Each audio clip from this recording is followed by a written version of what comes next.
السلام علیکم ورحمۃ اللہ وبرکاتہ۔ محترم بھائیوں، بزرگوں اور دوستوں، یہ ہمارا اصلاح معاشرہ کا 261واں سبق ہے۔ محترم بزرگوں، آج سے 2 دن پہلے میں نے اصلاح معاشرہ کے 259ویں سبق میں حضرت مولانا ابراہیم صاحب دیولہ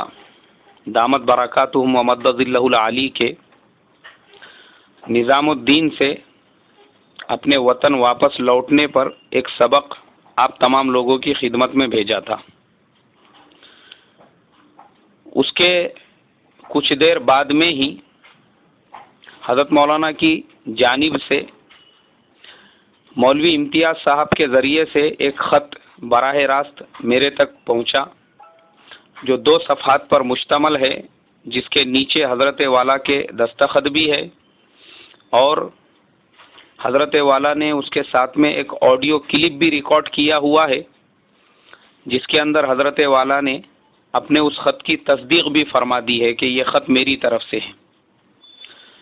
میں نے جب اس خط کو تفصیل کے ساتھ میں پڑھا اور پھر دوسری مرتبہ پڑھا تاکہ باتیں اچھی طرح سے میری سمجھ میں آ جائے، تو حضرت والا کا موقف واضح ہو گیا کہ حضرت والا کیوں نظام الدین چھوڑ کر اپنے گھر واپس لوٹے ہیں، کس طرح کی دشواریاں پریشانیاں حضرت والا کے سامنے تھی، کس طرح کے ذہنی طور پہ حضرت پریشان ہو کر آخر میں مجبور ہو کے اپنے وطن واپس لوٹے ہیں۔ میں نے وہ خط کو جب 2 مرتبہ پڑھ لیا تو اپنے اس سبق پر مجھے سخت ندامت اور شرمندگی ہوئی۔ میں نے فوراً اسی وقت میں ایک آڈیو ریکارڈ کیا مختصر سا، جس میں حضرت والا سے میں نے اپنی ندامت کا، شرمندگی کا، پشیمانی کا تذکرہ کرتے ہوئے بڑے ہی مؤدبانہ انداز میں معافی کی درخواست پیش کی کہ حضرت والا، میں نے جو سبق میں ریکارڈ کیا تھا یہ ان روایتوں کی بنیاد پر جو راویوں کے ذریعے سے مجھ تک پہنچی تھی، اور راوی تمام کے تمام ثقہ تھے، مگر چونکہ آپ کی طرف سے جب آپ کا موقف واضح ہو چکا ہے تو اب راویوں کی کوئی حقیقت باقی نہیں رہی۔ لیکن مجھے یہ لگتا ہے کہ شاید میری کسی بات سے آپ کو ذہنی طور پہ الجھن محسوس ہوئی یا ذہنی طور پہ تکلیف پہنچی ہو، تو میں معافی کا خواستگار ہوں، درخواست گزار ہوں، بس اللہ کے لیے مجھے معاف کر دیجیے۔ تو تھوڑی دیر کے بعد میں ہی مجھے مولوی امتیاز صاحب کی طرف سے پھر واپس جواب بھی ملا حضرت والا کی طرف سے، جس میں حضرت والا نے یہ کہا کہ ٹھیک ہے بھائی، کوئی بات نہیں ہے، لیکن یہ جو جواب میں نے دیا ہوں وہ صرف آپ اکیلے کے لیے نہیں، بہت سارے لوگ ہیں ایسے جو اپنی طرف سے بہت سی باتیں چلا رہے تھے،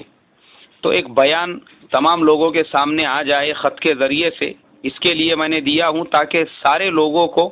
میرا موقف تمام لوگوں کے سامنے واضح ہو جائے کہ میرا موقف کیا ہے۔ اب میرے محترم بزرگوں، میں یہ سمجھتا ہوں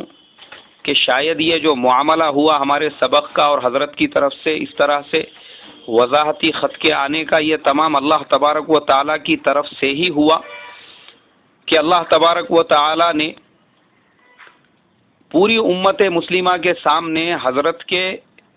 موقف کو واضح کرانے کے لیے ہمارے اس سبق کو بھی ذریعہ بنا دیا۔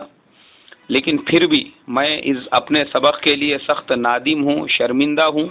اور صرف حضرت والا سے ہی نہیں بلکہ ان تمام مخلصین سے بھی میں معافی کا خواستگار ہوں۔ ہمارے بیچارے بہت سارے اصلاح معاشرہ کے ممبران نے مجھے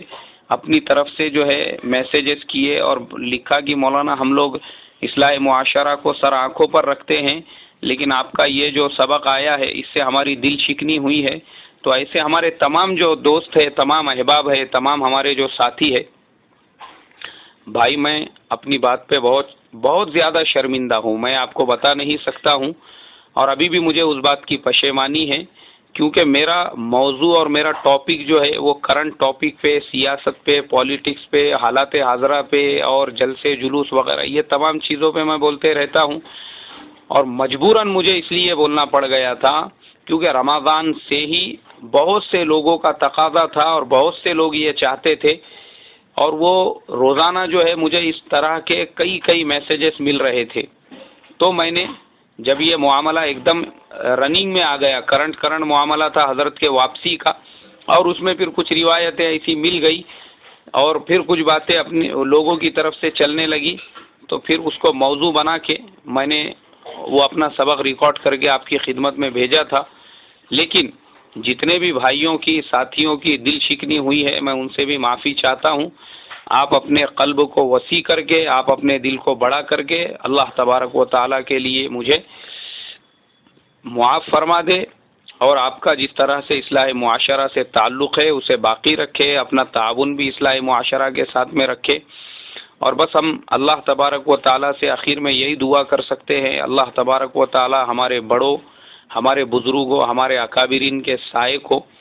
ہم تمام کے سروں پر تا قیامت باقی رکھے، اور اللہ تبارک و تعالیٰ دعوت کی اس مبارک محنت کی اپنے فضل و کرم سے اور اپنے غیبی نظام سے جو ہے ہر طرح سے پوری حفاظت فرمائیں. دوبارہ ہمارے اندر وہ جوش، وہ جذبہ پیدا فرمائیں جس جوش اور جذبے کے ساتھ میں ہم لوگ پہلے کام کیا کرتے تھے. اللہ تبارک و تعالیٰ ویسے اسباب، ویسے راستے پیدا فرمائیں. السلام علیکم ورحمۃ اللہ وبرکاتہ.